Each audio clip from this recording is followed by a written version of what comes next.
Good afternoon. We're live. Alex and Estefany Argueta. How are you today? Hello, Shawn. How are you? What's up, Shawn? We're doing great, man. I love that intro.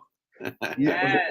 yeah. I didn't see you bobbing your head though, Alex. It caught you off guard, didn't Oh man, I was so focused on looking at the quality, man. I was like, man, this video is sharp. it? Thank you, thank you. So everybody, I'm Shawn Williams, and welcome to Lending with Purpose. These conversations are all about empowering you with valuable information, resources, and engaging conversations. Because we are going to have an engaging conversation today with clients and friends that will help you navigate the world of lending, but not only lending to enhance your life.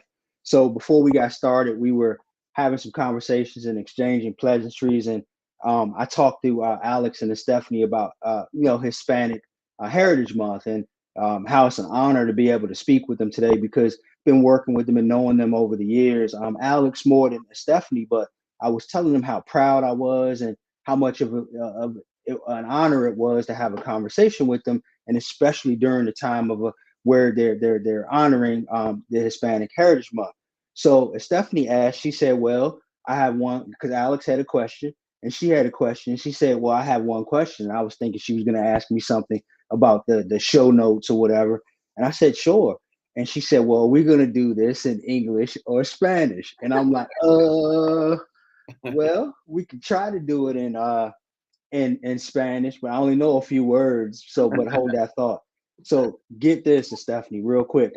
People that know me from doing this because we've done I don't know 100 and some episodes, maybe like 130 or something like that. And I often talk about how I finished school at George Mason University, the great George Mason University. And so I did a study abroad in Spain, right? And that's how I finished school. But real quick, I came a day or two late. I think it was like a day late. Everybody else that was with our group was already there, and so I got from the airport. I got really lucky. We didn't have Uber or anything like that back then, so I had to take a taxi. And can't remember how I communicated to the taxi driver how to get to where I was, but I think it was all written down, right? And so I get there. I got myself checked into this dorm that I was staying in, and then right across the street from where we were staying was a park. And then so I go in the park, and I promise you, I thought everybody was going to be speaking English. So I'm like, I got my paper, and I'm trying to find all my group at the university. And I show this guy the paper, and people are looking at me like, they just not even gonna speak English to me. And I'm like, all right, cool. Like I'm down. I'm like, man, I can't believe they won't speak English. And then I go to someone else. I never forget, it was a man and a woman. And then so he's like derecha, izquierda, recto, calle this, calle that, right? And I'm like, wow, uh-oh. And then he just looked at me. He could tell I didn't understand anything. I understood the right and the left and the straight, right? But I didn't understand the streets or anything like that. So he looked at me and he patted me on my shoulder. He said, pobrecito. And and then he said suerte. And then he just Oh my sent God. sent Send me you off on your way. sent me off on my way. And then finally I ended up finding my the counselor, the professor that took us all there. And I promise you, I ran as fast as I could. You know them big hugs that you give, Alex. I I, I took him, I grabbed him, and I bear hugged him, man. And I was like, all right, I'm here now. And I had my translator for the rest of the time. And so, I say all that to say, like, I guess I did okay adapting to it as Stephanie, because I had to. And by the time I left there, I wasn't able to speak fluent, but I could at least get around. So that was I always start off with a story, and you made me. I didn't have one, but I always get one before I start, and that was my story to let you know that I have a limited vocabulary in Spanish. I understand it decently, but you would be giving me a virtual suerte and pobrecito because my Spanish is terrible. But with that said, welcome. You both tell us who you are, what you do, and then we'll get into our conversation today. All right, so I'm Alex Argueta. I've been with the AJ team for almost 5 years now, right? Going on 5 years, and I love it, man. I'm a realtor, and I'm passionate about helping and serving the community, right? I want to help the Latino community out, but not just us, but everyone in general, right? But the reason why, I say Latino community is because there isn't a lot of people really looking out for us, right? And when I say looking out for us, is really educating us and walking us through the process, holding the hand and guiding them, right? It was more or so of a quick, it made the process so quick for them where they didn't really understand what they were getting into, right? So I didn't want people being screwed over, our people being screwed over. So I made it my goal to make a change and be a difference, right? So love what I do. Here to help out, first time buyers, move up buyers, sellers, investors, everything, right? So, yep. Yep. It's awesome. Thanks. My name is Estafany Argueta. I am a realtor as well. I am his wife, but I think more than that, I am, his right hand to make sure that everything goes smoothly in every process that we encounter. So, like you mentioned, our goal is helping the Hispanic community, and it has been our goal to help the Hispanic community, and we have been doing it. I can confidently say in an excellent matter because we have so many referrals. So our Hispanic community is growing and growing and growing, right? And that is very exciting. So we know that having the right resources, educating our clients, slowing them down in the beginning of the process so they can understand the why of everything, it has allowed us to be able to help more and more Hispanic. That's awesome. That's awesome. Y'all have kids too, right? Yes, We do. We have two beautiful daughters, Kaylee and Zoe. One is 8 and the little one is 3. You're outnumbered, Alex. I am. Always, man. And no, that's awesome. So look, I was thinking about too, like you mentioned Estafany why, the why behind it. And there's always different sorts of whys. And so I just noticed over the years it's really important for people to understand, why they're doing what they're doing. And home ownership is the same way. There's a whole bunch of different reasons why people do what they do. Like, what have you been noticing in the community as to like how you slow people down? Because that was a powerful statement. Because everybody wants to go fast, go fast, go fast. I kind of believe in, Alex, this. We go slow to move fast. Yeah. Like, I'm the turtle. Like we'll always win the race because the rabbit is scrambling all over the place trying to, they're not getting where they need to go, but the turtle's slow and steady. But like, what did you mean by that? Like slowing people down and, helping them with the why. Let's talk about that. All right. You want to start? Okay, I'll start it. So one of the things, right, that we love to do is understand the buyer's motivation, right? Just understanding the why behind them wanting to purchase. There's so many reasons why anybody wants to purchase a home, but understanding the real why and the motivation behind it has allowed us to really like narrow down and help them get to their goal. So one of the things that we focus on is slowing down. And what I mean by that is when a family, a Hispanic family comes to Alex or myself, we make sure that we meet. We put a face to a name. We meet, right? And then we find out everything that they have in their mind, right? Just get it out and let us help you navigate through it all. They could say, I want a house within this amount of time, but we want to make sure that we set the right expectations in the beginning. We want to make sure that they're educated on the process from beginning to end, right? Slowing down in the beginning. So that way, when we tell them and speak to them in the real estate terminologies, right? We can be like, hey, remember I mentioned to you about the EMD? Go ahead and turn that over now that we're on the contract. They're not clueless as to what we're saying, but they feel so confident, right? That, oh yeah, the EMD, I got the check. I'm going to go ahead and wire it, or I'm going to go ahead and drop it off. So just having that level of understanding and education in the beginning has been super successful for us in having our clients feeling super confident and they trust us at the end of the day when we give our professional opinions in regards to anything related to the contract. Got it. No, I appreciate that. So Alex, I'm gonna ask you like, so we're gonna get on script now. We were a little bit off script, but like, and you know, I'm gonna be all over the place too as well because I'm generally curious when I'm asking these questions. Like, what opportunities do you see in the market right now? Because you've had the initial consultation, you've done the education piece, things of that nature. Like, why is it important? Like, what opportunities are you seeing in the real estate market now for Hispanic home buyers? I think the biggest opportunity that we are seeing is the home ownership programs that, you know, lenders like yourself offer, right? You got these first time buyer programs that people can take advantage that don't even know about, right? A lot of people just generally assume you need 20% down, but that's not the case, right?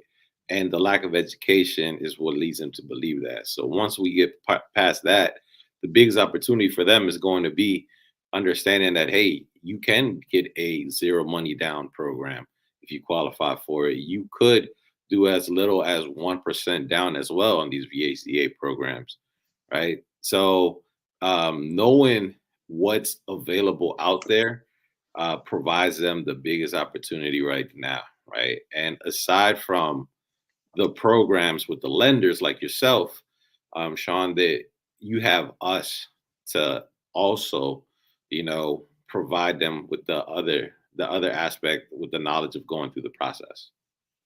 Right? Yeah. You care, like you care so much, and you're homeowners. Yes. And you've been like y'all are students of the game. Like you actually really study this stuff. You practice it every day. It's not a hobby for you. It's something that you pour your heart into.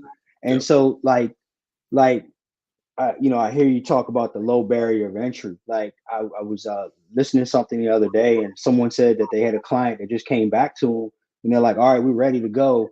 We saved our 20%." And they're a first time home buyer, and they started talking to this particular, or I apologize, this client started got into the market back in 2018, right? So it took them 5 years to save the 20% down, right? Do you know how much they missed out on by being misinformed? Mm-hmm. So they could have gotten in with any, you know, as little as 3.5%, 3%. A program like you mentioned may have gotten them in with hardly any money. Maybe not, because the market was a little different then, but it would have been much less than 20% down, right? And so they just missed out on getting a house that would have likely appreciated like astronomically by now over the last, you know, 5 years. So it's good to hear you say that. And so like Estefany, Alex, either one, like how do the cultural factors like influence like the home buying decision? I got to believe that's part of the reason why you're so excited about helping the community. But like, you know, like how do cultural factors and preferences influence the home buying decisions, you know, and of your Hispanic clients that you've seen? Okay. And like, you know, like how do you navigate that to find the right homes too for them? Yeah, for sure. So, you know, in the Hispanic culture, we tend to have big families, right? And they like to stick together.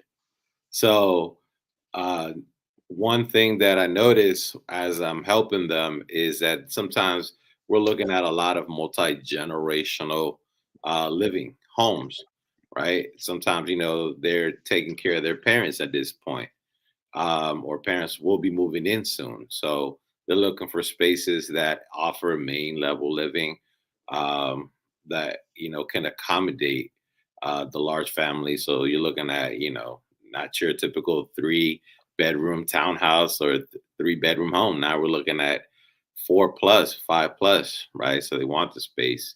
And I think some of their desires, such as having a lot of land around the house, is sometimes another thing that you see that we come across, right? They're like, hey, I need a big house, but I also want you to keep in mind, I don't want an HOA. I want a house that has a big lot, so that we can do whatever it is that we please on doing, right?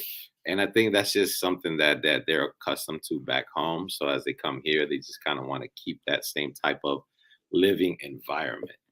right? So the way we kind of attack this is just, to Stephanie's point earlier, is understanding their motivation, what the real reason is of buying.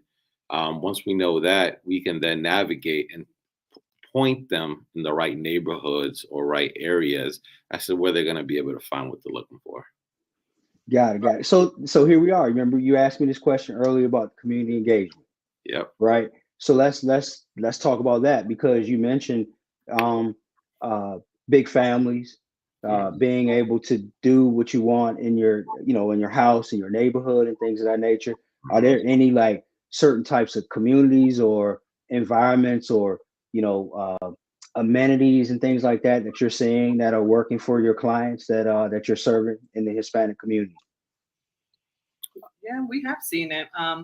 Just recently, right? So we personally live in Manassas, to be exact, and we see a lot of the community, right? The schools that invite the Hispanic community to come in and have an event for the Hispanic community, and an event for parents that can come in that need assistance in Spanish, to be able to guide them through the forms at school, through the community, how they can help them arrange themselves with the bills around, Manassas City. So in our community, we have noticed that there is a huge engagement with the Hispanic community, right? And that is a big thing, because you see a lot of people going in towards that to be able to be educated, so that the parents can educate the kids, and they can help the kids, at school, at sports. And so you see that growing year after year, and us being active as well as Hispanic parents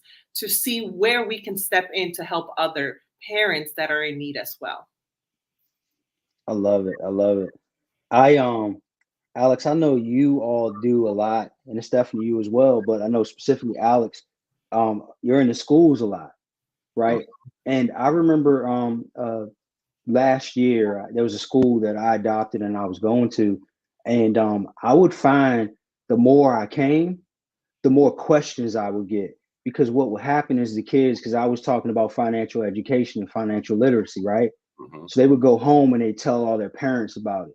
And these kids would be like either first or second generation, Americans, right?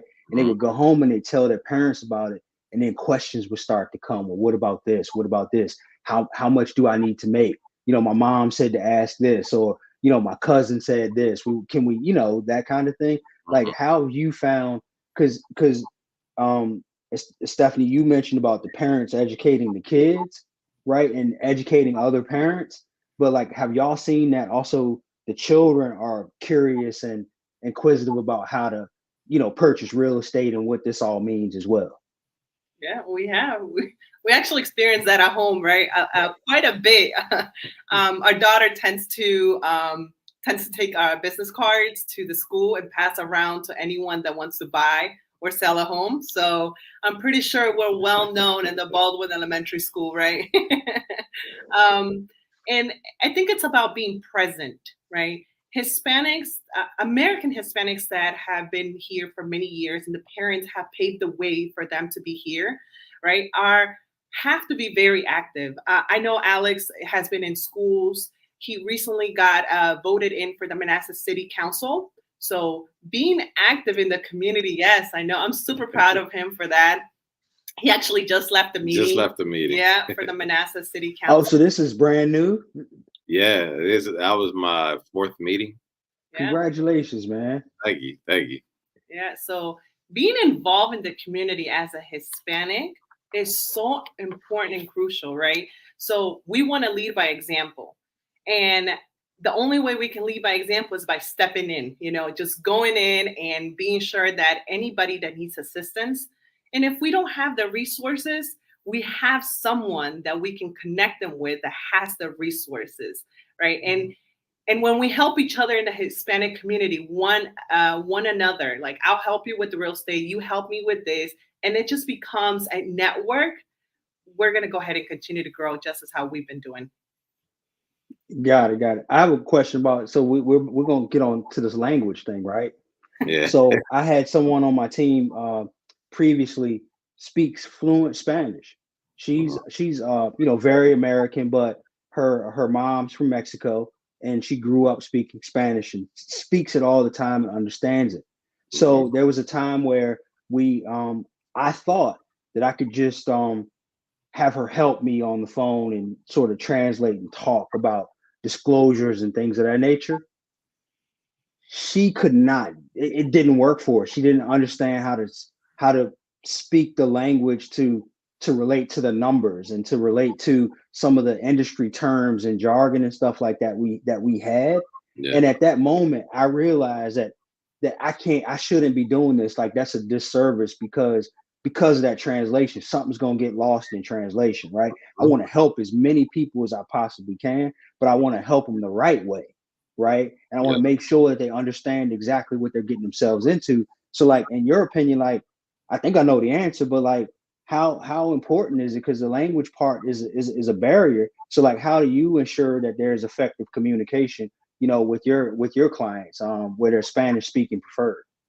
Yeah, that's a great question, Shawn. And I think aside from the language, sometimes it even goes a lot deeper than that too, as well, right? Which I want to touch base on is the Hispanic culture sometimes cannot be as trusting, right? And it could just be because of what happened in 2008, where a lot of them lost homes, right? Things weren't properly disclosed to them, what they were getting into, what they were signing up on, right? So we run into a lot of that, right? So you really have to build rapport, get their trust, and really break everything down to them, right? As simple as possible, right? So when we're going over the contracts, the buyer's agreement, everything, I take my time, and that's what I meant earlier by slowing them down, is to really make sure they're understanding what they're getting into, what they're signing, what does everything mean, and I dumb it down, right? It's because if it's not dumbed down that way, it's like, what are the books? It's like for dummies, like the yellow and the black book. Yes. Yeah, whatever for dummies. It's whatever it is that you want to learn about. For dummies, right? I really dumb it down to not to use words that they're gonna understand and comprehend, right? So as we're doing that, I'm asking them questions at the same time. Are you fully understanding? If you're not, please let me know, right? And when they're signing, before they even sign the contracts, I hop on another Zoom with them, right? And I was like, okay, pull it up on your screen. I'm gonna be on my screen. Let's start here and work our way down. And then once we're all done, you can go ahead and sign off if everything makes sense, right? So I just want to show that what I've already told them probably at the house that they're going to sign off on makes sense, and it matches to what we're talking about now on the contract, right? So really being able to be fluent in Spanish is so helpful in this. Yes. Right? Yeah, the terminologies can be a little bit tricky, right, at times, because you don't want to just throw the, hey, in Spanish, go give me the EMD. And the next thing you know, like, the EMD word is in English, so they can't really understand it, right? So just finding ways and techniques to be able to communicate and be like, do you remember I mentioned to you the check? Well, that needs to be turned in now. Like, making sure that you are finding ways to adapt to a client that is going to need certain words to be changed, but it still stick to what is needed in the contract. Just a quick story that I know Alex can tell you guys best, but I'll tell it really quick. He did a listing consultation with a client not too long ago, right? And we laugh about this because he went in, I think it was like 1 p.m. or something like that. So he was supposed to be coming back within an hour, listing consultation. He was only going to go and take the paper for her to sign because she wanted him to go in with the paper, so she can put wet signatures in there. She just felt more comfortable that way, not doing electronic for the first one, right? So Alex went in there all excited, like, it's going to be quick. Just need to get her signatures and I'm out of there. Well, I'm home and it's 2 hours later and he's still at the consultation. you know? So I'm like, what is going on here? Like, he was supposed to be gone for 1 hour. So I'm a little bit concerned. 3 hours later, he shows up to the house and I'm like, what happened? Like, is everything okay? You know, he's like, oh yeah, that consultation was good. She fed me. I had like tamales. I had like all this food. She like offered me so much food and we walked through the house. And I think that's when I realized, you know, the Hispanic community that we're working with currently, they feel so comfortable with Alex to the point that they invited in his home, into their home, feed him, and just ask him a million questions that no other agent will be able to answer because they feel like they're bothering that realtor. But with Alex, they don't feel that. They feel like he's part of the family now, assisting them with the real estate transaction. That's a great story, man. So you got some really good authentic food. You didn't even have to go to a restaurant or food truck or anything to get that, right? No, he came home fully fed and with the listing paperwork. Yeah. That's awesome. Man, your daughters are probably jealous, right? They're like, oh, we want to go back to that house. Where's the business cards, Mom? That's really cool. Yes, sir. And it was all about, you know, building that rapport, establishing that trust between us, you know. And so, like on the buyer side, so Stephanie, I see you do a lot on social media, and it looks good and it's great.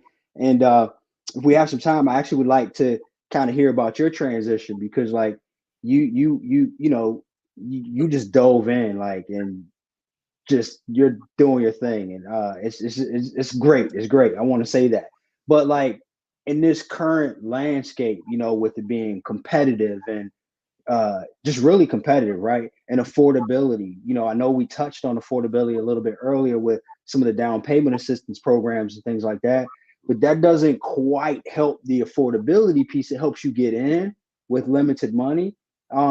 But like with the rising rates and things of that nature, and just the ability to have to compete, right? How are you addressing that with Hispanic? Because I'm Black American, and we go through the same same thing in our community, right?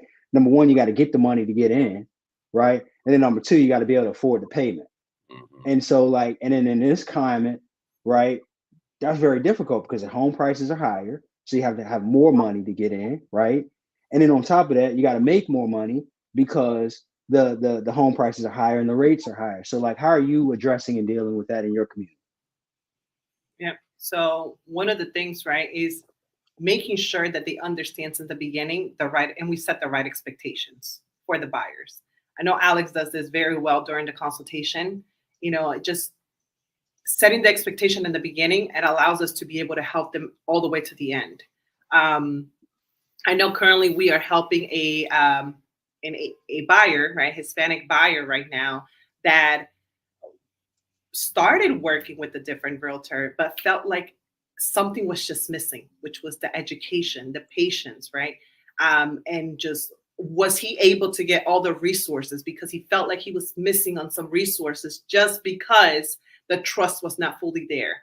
So once he got in communication with us and, we were able to break down the ins and outs and slow down in the beginning, this client was like super confident, and Alex only showed like 2-3 properties. Yeah, 2-3 properties. And they felt so confident to go and dive in deep into the contract that they got under contract right away. We were able to assist them, right? And guide them and let them know, like, we're here to look out for your best interest. We're going to go ahead and pour in all the resources. Whenever there's something that we're learning on a day-to-day and it benefits you, rest assured we're going to go ahead and make sure that you have that information, right? Just as how anybody else in our community, aside from the Hispanic community, right? Anybody that needs that communication, we're going to make sure that they have it right away to ensure that our clients feel so confident throughout it all. Yeah. Just to kind of touch base. I know you also mentioned, how are they tackling on the higher prices and the higher rates and the affordability aspect? Man, I'm going to tell you one thing, Shawn. They are hustlers. Yes. Man, a lot of the Hispanic buyers that I've helped usually have all their down payment money, have all their closing cost money, and if they need to come up higher, they'll do it. They find a way, man. You know, they are true hustlers. I think, you know, they got a lot of money under the mattress or something, man. And obviously that money needs to be seasoned in the bank, but they find ways to make it happen. Yeah. You know, I think they come here with that expectation of owning that having that American dream of owning their property, right? So they hustle and hustle and hustle. I mean, you have, you know, another program that isn't used as much, which is the tax ID program. ID loans. These loans, it's man, you tell other people, hey, you better be putting down 20 to 25% down and have probably a 2% higher interest rate than what the average is now. They're gonna run from it. But I've helped some people with it, and they come up with the money. They have it, right? So they're grinders. They're gonna make it happen, and it goes back to having those large families, right? They all help out each other at the end of the day, right? If maybe the parents can qualify on their own, but their children are already grown and working and living there, guess what? They're jumping on the loan, and they're also helping out with that payment. So they really come together to defeat that affordability aspect. And I'm dealing with a family right now with it. Yeah. I'm glad you said that, because you said it, and I have these conversations with people, right? Everybody's complaining about it, and I get it. I totally understand it. It's not that easy for everybody. Yeah. But the only thing that you can control is going out and getting it. Like you mentioned, is hustling. Yep. Right. So if you're having trouble saving money, or you haven't been able to get into a house, right? Don't harp about the fact that the rates are high and you don't have the money and blah blah blah. Go do something else, like focus on saving money. You know, go out less. Maybe get a second job, right? Things of that nature. Maybe you know, purchase a property with a co-borrower. You know, just like you're saying. And so I tread lightly a lot of times, because I just I need to learn how to have a better bedside manner when I say this, because I'm so passionate about it. But it's like you said, it's common sense. Like it's basically how badly do you want it? Yep. Right. Yep. How badly do you want it? And then are your actions aligning with your words? And so that is one thing that we definitely know about the Hispanic community, is that any adversity, right? You will push through it. Totally gonna push through it. And so I think I got one more question, maybe another one, but oh, you know what? I wrote down something.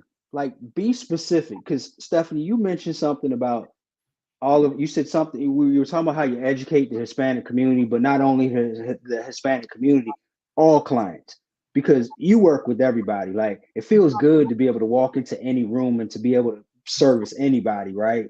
Because that's what we do.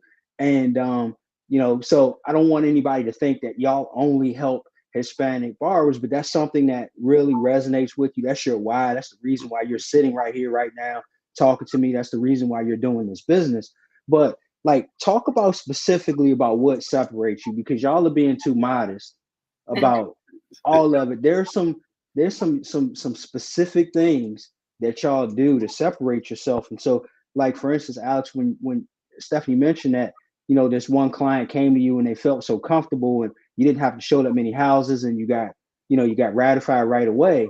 Like, be specific about what you did to help them feel comfortable to get to that point. Like, what are y'all doing that's different? Like, I know you study every single day. Y'all do videos. Like, there's a lot of stuff that you do that maybe people that aren't watching you don't get a chance to see, but those that understand it, like, that's a very unique thing, and that's something that separates y'all. So, like, tell us, like, what specifically are you doing to reach your community specifically to help overcome these challenges?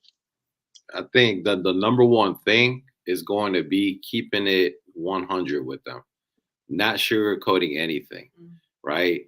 I tell them the pretty and the nasty about it. right? I'm not gonna try to paint a beautiful picture just to get them to come and go through the process, and then things come up and they're looking at you, well, you didn't tell me this, right? So I keep it 100 from the beginning. Second thing is when they see that you give them the raw, right, the honest truth about the entire process, they're going to trust your professional opinion moving forward. And we pride ourselves in really educating ourselves of what's going on in the market, right? So most agents know what's going on, right? Good agents can, tell you what's going on, but great agents can explain to you what's going on in the market, right? So we are great agents, and why we spend time on a daily educating ourselves of what's going on. And because we're constantly out there with clients, we're living the different trends and going through the different scenarios on a day-to-day basis, right? So that experience that we have help us provide top level service where people can confidently, make decisions, and they don't have to guess or don't have to be like, yeah, I'm not liking how they're working, or I'm not getting great vibes. No, you're going to get the truth, and you're going to get educated along the way to make this process go quick and smooth for you. Yeah. Yeah, for me, just looking at it from more like the admin side, like the little back end, because Alex is really good at going out there and closing deals, right? So I'm going to go ahead and talk a little bit about it, the back end of things on our side. One of the things that we, as a team, right? So we're part of the AJ team. The AJ team is a well-oiled machine that has structure, it has systems in place that allows us, right, to be able to get to that, to provide that excellence, right? To be able to be like, yep, I got you. I can take care of you. It doesn't matter your situation. We'll find a way, right? You might not, because this market right now that we're currently in is not for everybody, right? It's for the ones that can. So being able to nurture our clients and find out where they currently are on the back end to be able to educate them. So Alex and I are full-time agents on the AJ team. So this is what we do day in and day out. So we need to make sure that to be able to be successful, we have to educate ourselves to be able to educate our clients. So Monday to Friday, I mean, that team, the AJ team, we are every day just learning from each other, educating ourselves on the market. Monday to Friday, we are on a Zoom call, if not in person, right? Finding ways to make sure that we tackle and find resources and stay ahead of the clients, and not the clients come to us with problems, but making sure that we're ahead of everything to finding solutions to the challenging things of real estate, right? Because like Alex said, not everything is going to be pretty. Now, there's going to be challenges, but we pride ourselves to make sure that we provide the resources, we provide the solution when a challenge comes to us. And that right there makes the client feel so confident. Like, okay, here's a problem. However, this is a solution, and this is how it's going to be resolved. How do you feel? They don't worry about the problem because you already presented them with a solution, right? Mm-hmm. And that right there with Dawn, right? She's an important part of this whole aspect, right? Once they go under contract, having Dawn just monitor the beginning all the way to the end of the closing, the deal allows Alex to be able to help and educate the client while everything else is being taken care of on the contract. Got it. I got one last question before we get into wrapping things up. Yes, sir. And hopefully I don't get y'all in trouble with each other. No, you won't. How is it working with each other? I've been dying to ask. Yeah, we get that ask all the time. Because Estefany was doing something different. She was supporting more of the team, right? And then the next thing I know, she's like, real estate, you know, and then Alex and Estefany team, and I'm just like, whoa. And then so like, I don't know. I don't know if my wife wants to work with me. But yeah, let's just tell me about that. Like, how's that working for y'all? Yeah, I convinced her actually to become an agent. Oh, okay. Because I mean, I was out there, you know, killing it, and so humble. And man, I was coming home, and I had more free time than she did. And I was like, look, man, I think you need to switch. Like, you're out here stressed out, right? Stressed out. You're constantly working. It's nonstop for you. I'm hungry, and you know, and I gotta go buy food. I was like, no, we gotta change this. I was like, you need to come over, become an agent.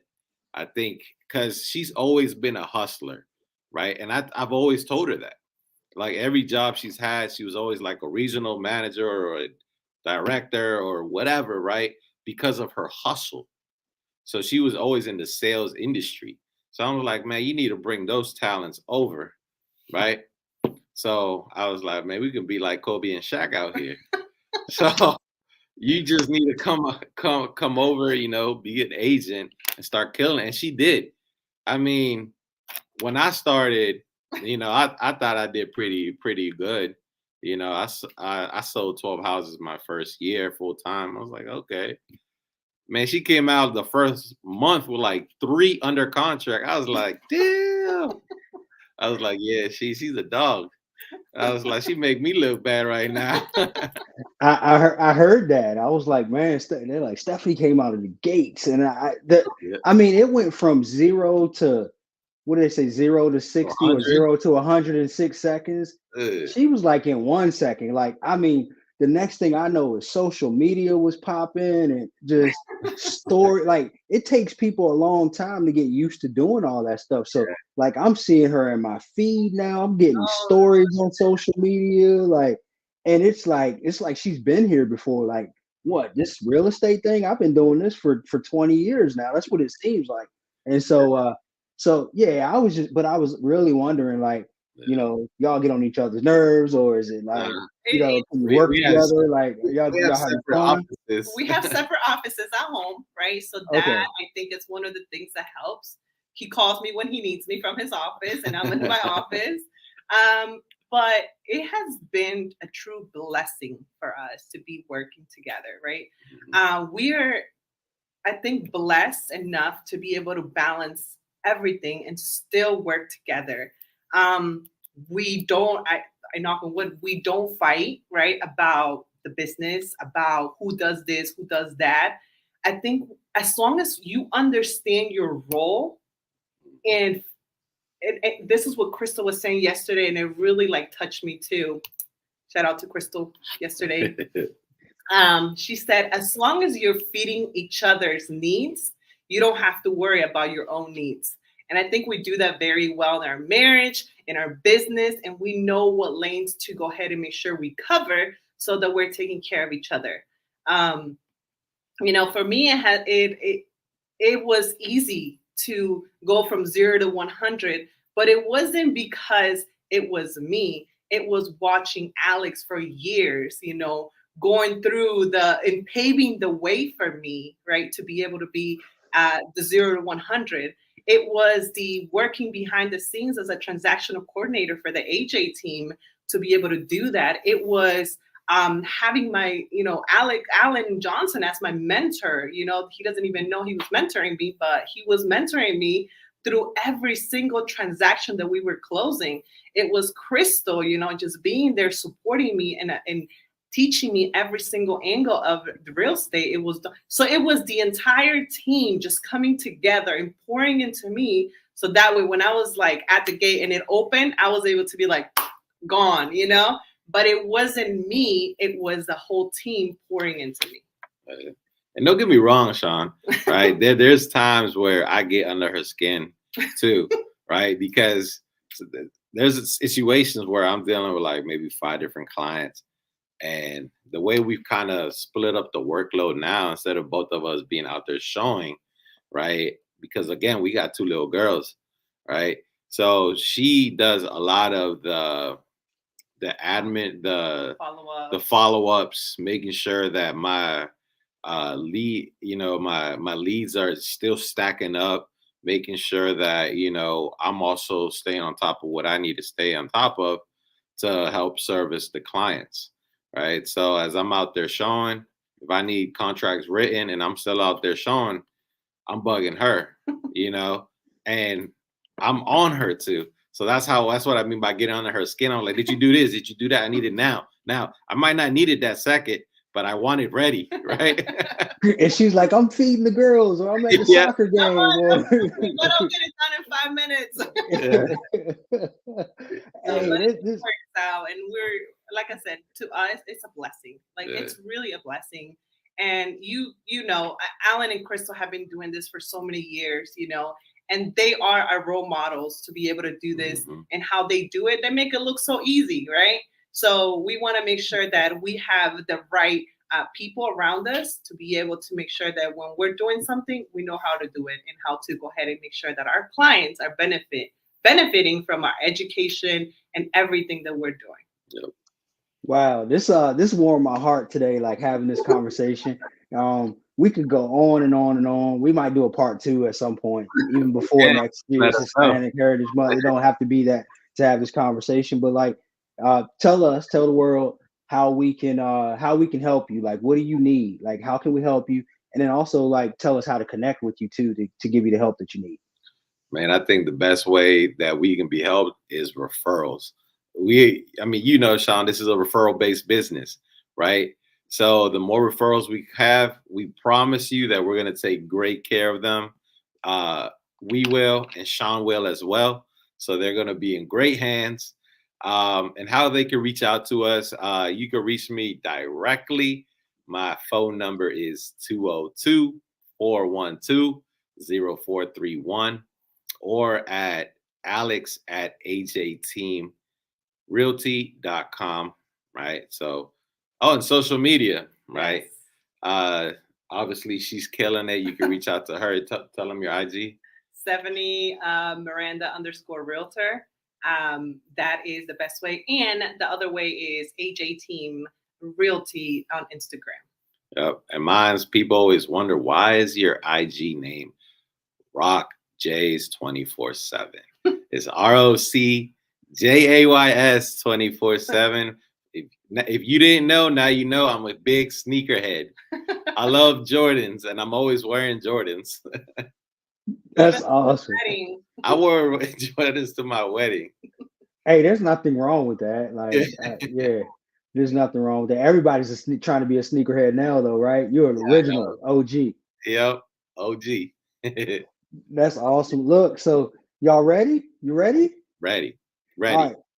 The $1 million question. Yep. Like, so if you could get one person that you could ask a question, one person, one question, who would it be and what would you ask? Go ahead. I know he wrote it down. He was so excited. Now, obviously, RIP to my man, Kobe Bryant. But if I could get Kobe in the room, that's the person I would choose, right? And my question to him would be, what brought out the dog in you on a daily basis, and how long did it take you to stay consistent with it?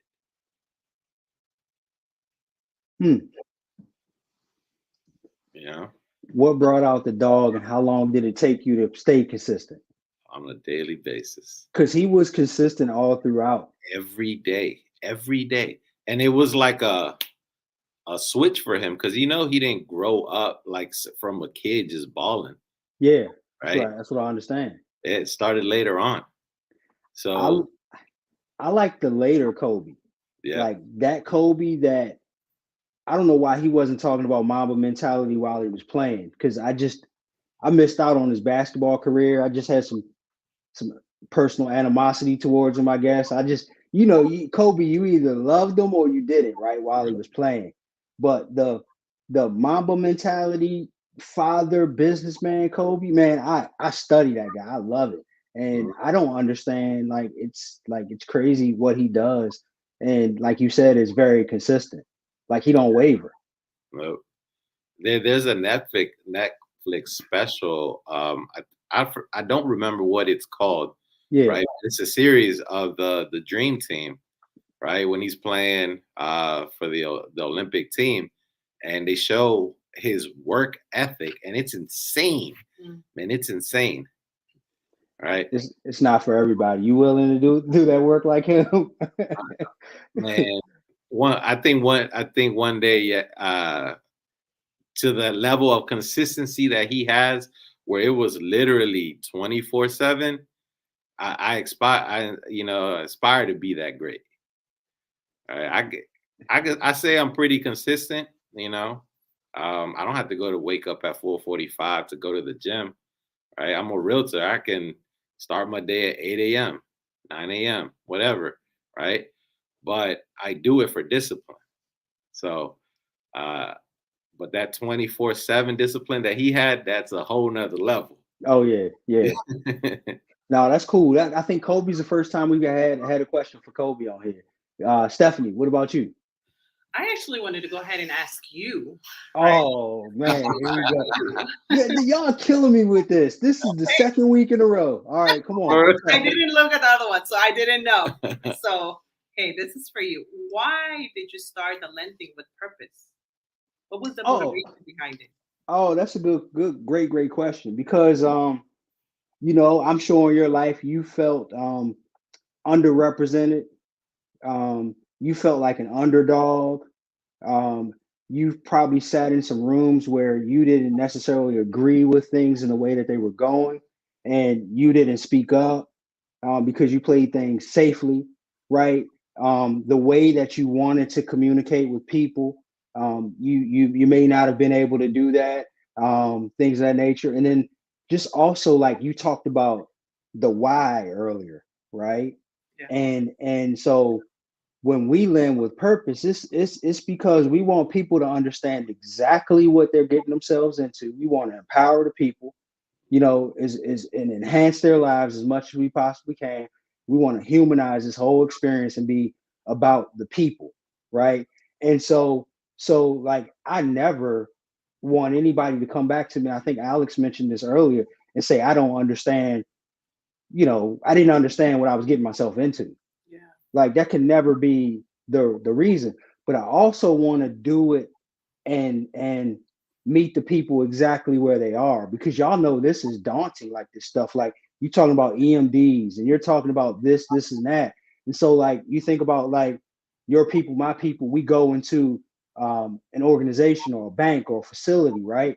And immediately you conform to what you see and what you step into, right? And nobody's really trying to meet you where you are. You got to kind of like get on their level. And so a lot of stuff gets lost in translation because you're intimidated to ask the question. You don't understand it and you feel stupid because you don't think you're as smart as the other person that's talking to you, right?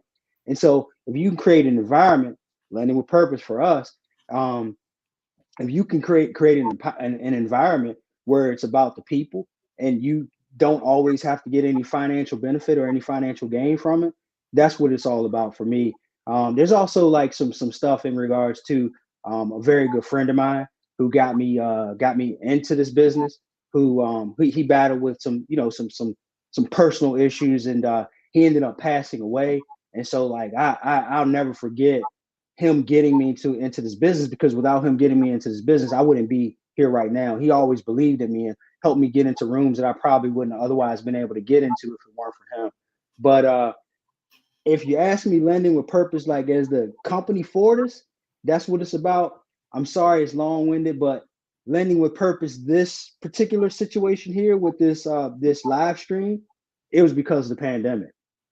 Like I just Stephanie, Alex, people were calling me like, hey Shawn, I can't go to work because we're shut down, and I'm hearing people are getting laid off. What if I get let go from my job? What's going to happen to my credit? I'm just like, I really don't know, but I think you got to pay your bills, because I don't know if they're giving relief to that or anything like that. So the very first interview I had this guy come on who was a credit expert, my credit guy. I think you all have worked with them before, and he just started talking about ways in which people could prepare for it and what you could do to be proactive about helping your credit. The second time I was on, I had people like it'd be a family like you, like Shawn, we're working virtually now, and our kids are also in the house with us. We barely have enough bandwidth for the high-speed internet to take care of the Zooms that we're on, much less the Zooms that they're on. And they also want us to work and homeschool our kids. So I had this lady from California who was working in underserved communities and helping families with education. And then I had someone in Fairfax County that's in charge of the technology, and they came on and we talked about how to homeschool their kids at the beginning of the pandemic. And then one thing led to the other, and here we are. I lost track, but I think y'all are like 130 something of these conversations. And so like every single week is really about bringing, good people on to give good information that's out there. So that was a great question. And I almost got emotional about it because it's that important to me. Yeah. Like y'all know, like I want to get as much business as I possibly can, but if it's not benefiting the person, like it's just not what you're supposed to do. I get the next one, or a part of my legacy. Like even if I don't do the loan, if I help somebody get the information that they need to get there, I'm okay with that too as well. Yeah. So my bad for did I answer your question? Great question. I mean, great question, great response. Yes. So everybody's been like I had two. This is second week in a row that somebody's made me do this part of it. So the last week someone was like, they told me who their one person was and their one question, and then they're like, well, who's yours? I thought I was gonna have to answer that again today, but yeah, you threw me a softball, Stephanie. I appreciate that. Awesome. That's awesome. Yeah.